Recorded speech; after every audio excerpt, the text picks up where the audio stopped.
Hi everyone, this is Jim. Welcome to round 3 coverage of my games from the 2017 Western Class Championship. Round 3 is when the different sections come together. There's two different sections you can play in. In addition to choosing your class A, B, C, or D, you can choose a three-day schedule like I was playing, or a 2-day schedule. And in the 2-day schedule, what they do is they play 2 quick games Saturday morning, and then they join together with the the 3-day schedule in round 3. So I've been playing these games with a standard time control of an hour and 40 minutes for 40 moves and 30 minutes for the rest of the game with a 10-second delay. And that's the time control for this game. Whereas my opponent has been playing, he was from the 3-day section. So he played 2 quicker games in the morning, and this is his 3rd game Saturday, and this game has the longer time control. And I think, playing 2 games quickly and then trying to play a slow game in the evening is pretty tough. It may have affected my opponent's play here somewhat. Anyway, my opponent was a young man with a rating of 1865, pretty good rating for a youngster. And my rating for this tournament was 1795. I started off with d4. He went d5, went c4, he went e6, went knight c3. So this is all very standard queen's gambit declined. He played knight f6, the main move, defending the center here, which wasn't really under attack, but it's a good developing move anyway. I go knight f3, and then he played the move bishop to d6. So that's a pretty rare move. If we back up, the normal moves here are c6, just completing the pawn triangle, going for a semi-Slav, or bishop to e7, just defending the bishop and also staying out of the way of the queen, or bishop to b4, going with the Rogozin setup. So there's a defect with bishop to d6. So if you want to see if you can spot the reply from white here to kind of exploit this. Okay, I'm going to give the answer away. If you want time to think about it, you can pause the video here. I just played the natural move, bishop to g5. He left that knight here, and where I have the opportunity to pin it. And at this point, his d-pawn is actually a little under defended. I've got the knight and the pawn hitting on it, and it's only defended by the pawn at the moment. This is pinned, and this is blocking the view of the queen. So that's why it's not a particularly good move at that point. And in fact, the best move is just to return the bishop back to e7, which is what he played after some thought. So I don't know if I could actually win that pawn back up. If he had played some other move like knight bd2, I'm not sure. Well, I probably would have tried to take it and see what happens. Knight bd2 is normally the move you want to play here, and then there's 2 pieces in the way of the queen, so there's less fear of a discovered attack. I mean, he does have this bishop check here after some trades on d5. So anyway, that's why I say I wasn't entirely clear that I would have grabbed that pawn depending on what he played. But anyway, this is pretty good position for me here. Let's see. Oh yeah, it's my move. I played bishop g5, and he just dropped back. So it's I've gained a tempo over the standard lines in the Queen's Gambit declined. And also, well, as soon as I saw this move, bishop d6, I was kind of breathing a sigh of relief, because my previous opponent was also a youngster who played a very solid London system, and I was a little bit worried that he was going to play an ultra-solid Queen's Gambit declined. So I was glad to see that he was changing it up a little bit, and we would get out of kind of standard lines a bit. Let's see, I went e3, he castled, and he was playing all these moves pretty quickly. I went bishop d3, and maybe as a result of having played 2 quick games in the morning, or maybe it's just his style to play. Sometimes these kids play quickly all the time, and this can have some cumulative effect. Let's see, he took the pawn, I played bishop takes c4, and he went b6. So he's going for a very sensible setup here. He's going to move his bishop to b7, and all this is fine. I'm just a tempo up over the standard lines, but it's not, this is kind of a slowish position. That tempo is not really amounting to a whole lot. And so yeah, I don't get a huge advantage out of the opening. Let's see, I castle, he goes bishop b7, and then I go bishop d3, and this is where the chess engine starts to question my moves. It would just keep developing with a move like rook to c1. That's pretty logical. Rook to c1 or queen to e2. Putting the queen over here. And, I had the idea that I wanted to play the move e4 and shut down the bishop along this diagonal. And that's what I was setting up with bishop to d3. So, but maybe it's not the most active move. I am moving the same piece twice in the opening, maybe giving back a tempo in a way. Let's see, he goes knight bd7, just keeping with his development. And I get in the move e4 now. And he has a good counter move here, so maybe this is why the way I played, even though it still keeps some slight edge for white, it's not the most accurate. So why don't you see if you could find a good move for black here. Okay, I give credit to my opponent for spotting this move. He once again played it very quickly. But it's a natural move in this position. You often want to play this c5 break, and it's just effective here. This is a point where I don't really want to take that pawn. He'll take back with a knight. He'll maybe force me to move my bishop again. Let's see. The chess engine is recommending moving the bishop back to c2, and then after he takes the pawn, taking back with the queen. And this is a line that maybe keeps some slight edge to white, but it's all pretty even by this point. So I have played in a way that allows black to equalize. Anyway, I wanted to play a little more dynamically than that. I went with e5. But, once again, the chess engine says this is not the best move here. And it leads to pretty much equality. So basically, whatever advantage I had from my opponent's slight misstep in the opening has now evaporated, and we're on equal ground. But it's an interesting position, so I don't think this is too awful. What he could play here, actually, the chess engine prefers this line over what he played, although it's kind of weird. I mean, I saw some of these ideas, so I thought it'd be interesting to look at. What if he just takes? He can. He's threatening my knight, and I'm threatening his knight. And this is a move I thought about before playing, and I thought I would be okay here with taking his knight. He takes my knight. Cancel that. Oh, he can throw in this move, g takes h6, hitting my bishop. And that's the recommended approach of the chess engine. And then knight, bishop here, hitting his rook. I thought this would just win the exchange. And in fact, it does. Pawn takes, knight. He has to get my knight back. He has time to save his rook here, I guess. But, what's funny is the chess engine plays knight c5, hitting my bishop. Let's see, it gives knight d4. Yeah, that was a threat. That was not just a threat to trade, but a threat to win the bishop. So it blocks the queen's view. And now king to h8 and bishop takes f8 and queen takes f8. That's the chess engine line, and it says that black is equal or maybe a little better in this position. It's interesting. He's opened up the G file, and maybe his queen and bishop are going to coordinate over here, but he's given up the exchange. I really didn't think giving up the exchange was the right idea there, but anyway, that's the best play for black according to the chess engine. Interesting line. Anyway, he went knight d5, I think a very natural move and more in the lines of what I was expecting. You have to always check these other lines, but you don't necessarily expect your opponent to play them. So I think this is okay for me. The chess engine still rates this as about equal, but I always count this as a little bit of a victory to get rid of that dark squared bishop in this pawn structure. That's a good piece.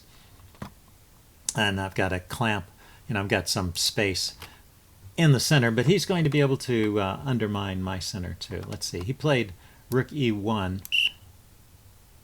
No, it's my turn. I played rook e1. I want to keep defending the e-pawn, and now he takes the d-pawn here. And my idea, was not to take back right away, but to play this move, knight to b5, and round it the pawn that way. What's the chess engine recommending here? The chess engine recommends taking right away. Well, taking the knight off first, and then playing like this: bishop takes, bishop to e4, threatening to trade, takes, knight to c5, hitting there, and then taking with the rook. So maybe that's a better way to round up the pawn. I guess the point is I can get that pawn back in multiple ways. So I wasn't sacrificing the d pawn there. But yeah, that's an interesting line. I played knight b5, and he went knight f4 here. So setting up some interesting tactics. Although if we back up, what's the chess engine? The chess engine says simply rook a to d8 is good for black. Things can get a little awkward for me. He's put his rook opposite my queen on the d file.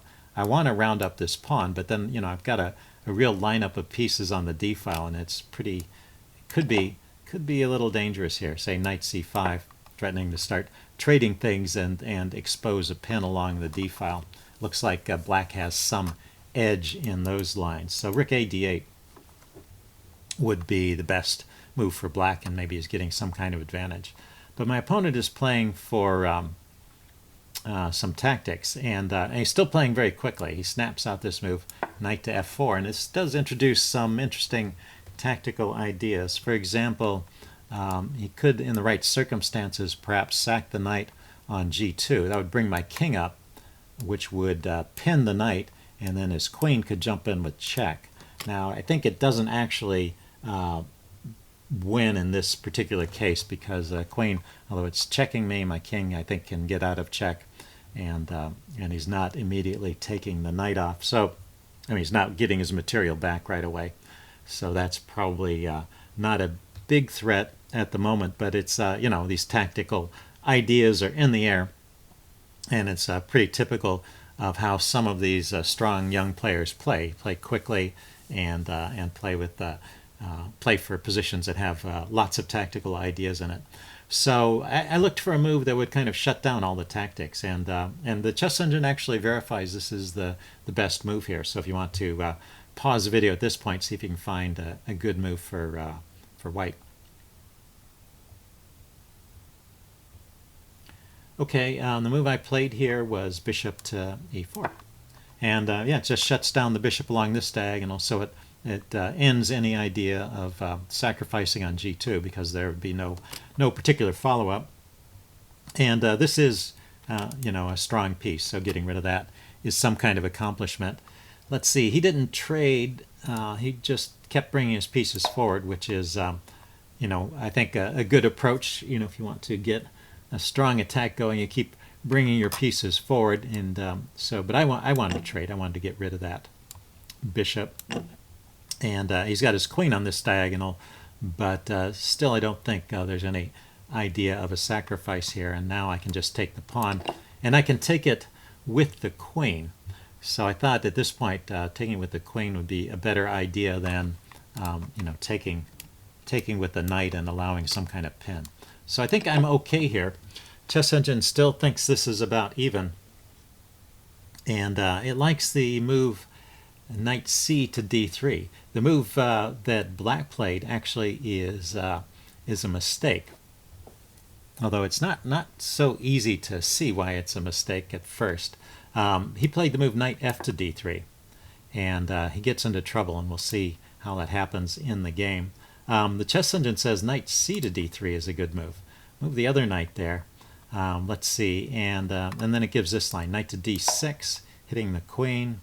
Queen goes to d5, and then rook to e3, and it rates this as about even. So it'll be an interesting game with the knights, two knights, two rooks, and the queens. Well, the queens might come off. We might get into an endgame with two knights and two rooks. It'd be pretty interesting.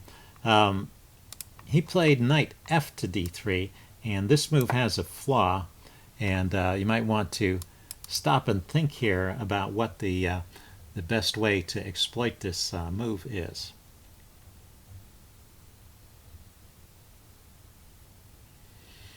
Okay, I was thinking for a long time in this position, seeing all kinds of possibilities. So, if you want to pause the video here and think for a while, I think this is a position you could think about for quite a while. I'm going to start talking about the answer here. The move I played, rook e to d1, is actually the best move here. I thought a lot. In fact, my first instinct was to play this rook e3 move. But there are some potential issues I was starting to worry about, and keeping in mind, there's these knights here, and there's lots of tactics.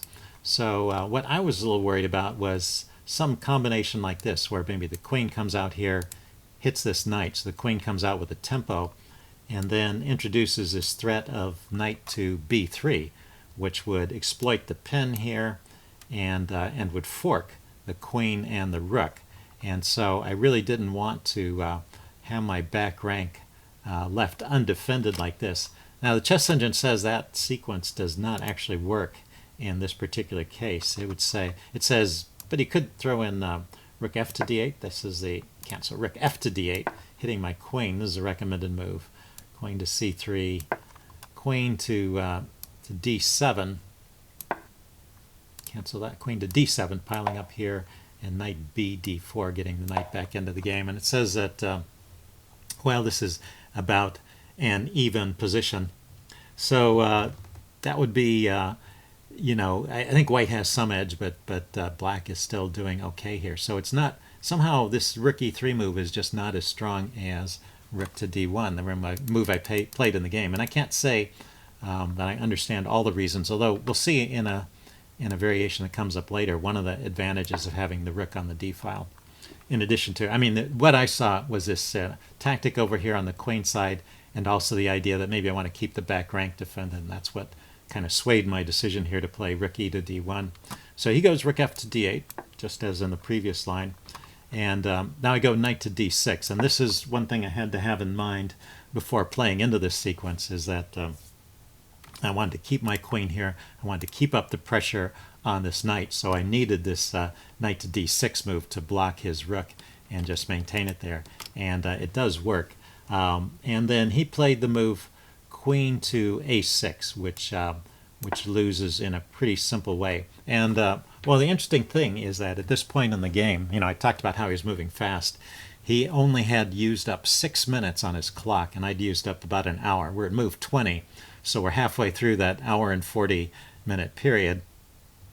And and I have to say, it's actually tough to play against that when somebody is moving quickly and making good moves. It was still pretty interesting up to this point, although actually his knight f to d3 there was the first mistake.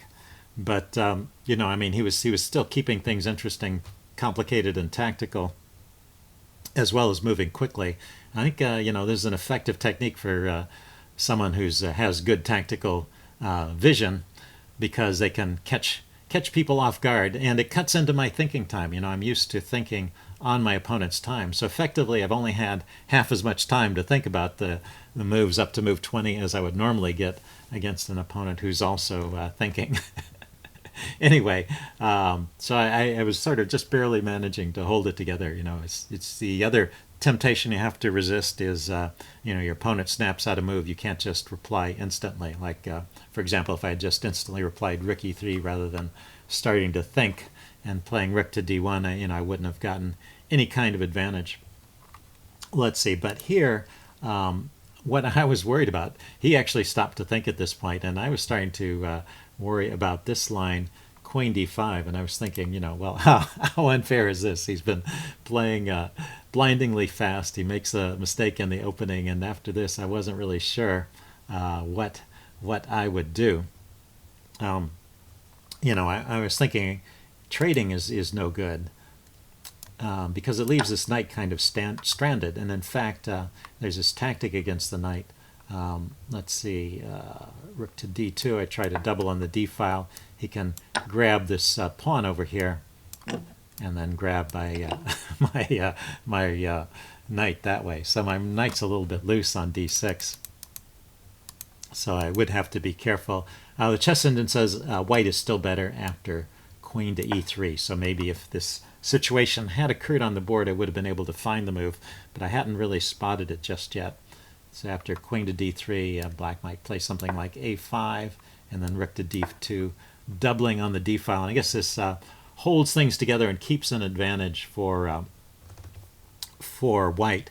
And this is a position, it's this line where you can see why it was useful to have the rook on the d file. So I have this queen e3 move, keeps that knight pinned, so now he's not grabbing this pawn and undermining my knight.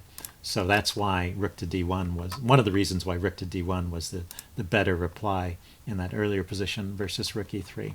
Okay, but he didn't play the most challenging move there, queen d5. He just played queen a6, and I had already seen this coming, and I knew what I was going to play here. So if you want to spot the tactic here, why don't you pause the video and see if you can find the right move for white.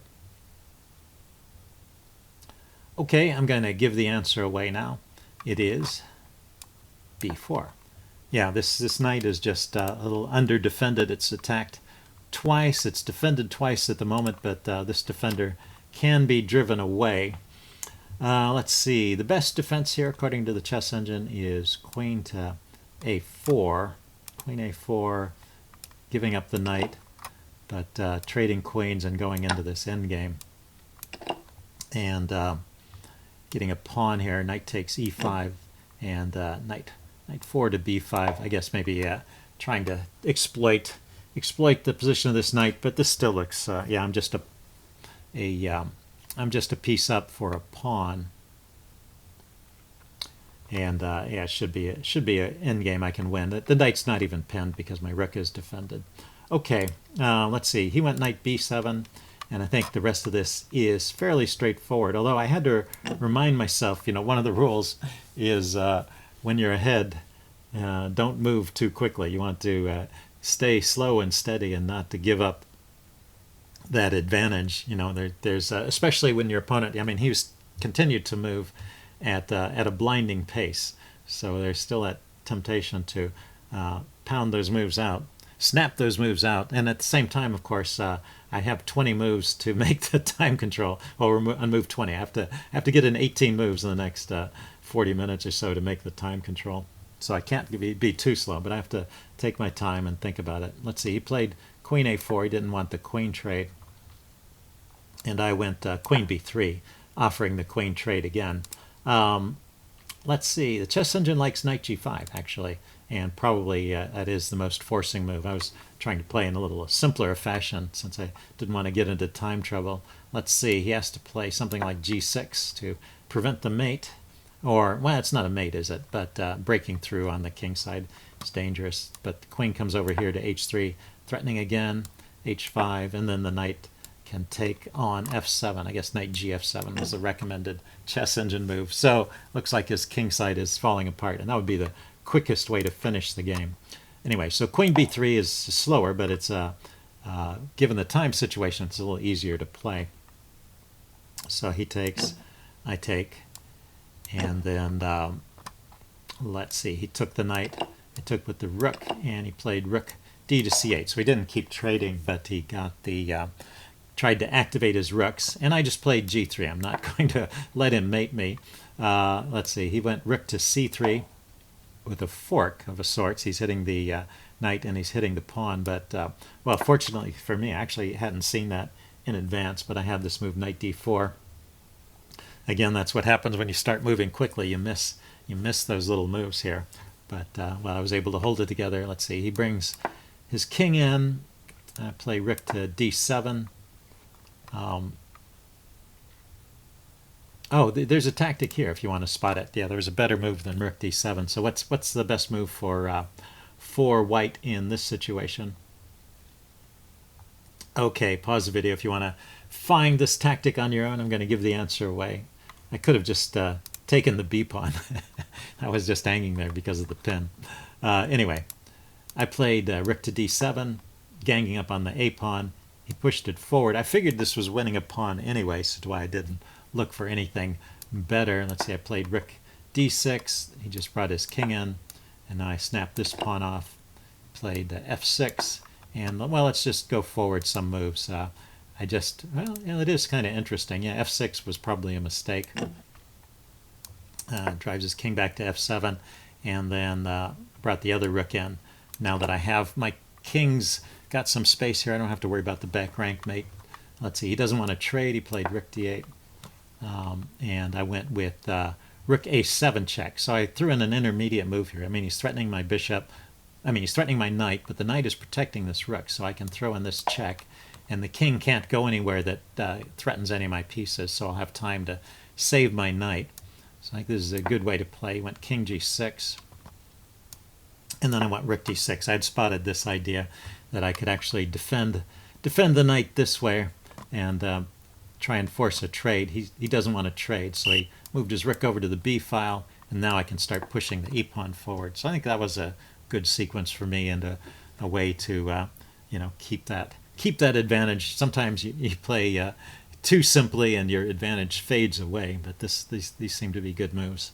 Let's see, he grabs a pawn over here, and I just keep pushing. I'm threatening to queen now, so he gives a check first, and then he drops his rook back to e1. Cancel that. Oh, he dropped the other rook back to. What is that? Rook to e1. Oh yeah, he put his rook behind the pawn. I was expecting him to go back, but he put his rook behind the pawn. I had a plan for that as well. Rook to e6 blocks the rook and shields the pawn, so he trades. And now his rook has to go to the back rank. Rook to b8. But I had spotted this idea too. Knight to d8 is a nice move here. It not only blocks the rook, preventing him from stopping that pawn from queening, it also controls this square, so his king can't stop the pawn from queening. So I'm getting a queen here.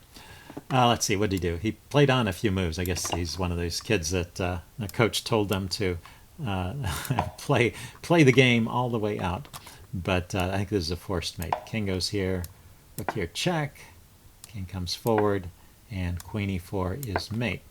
So anyway, after 3 rounds, I was happy to finally get a victory. So I'm at 2-1. One more win would get me back to break even. So I was starting to feel better about the tournament at this point. And well, stay tuned for my coverage of round 4. See you then.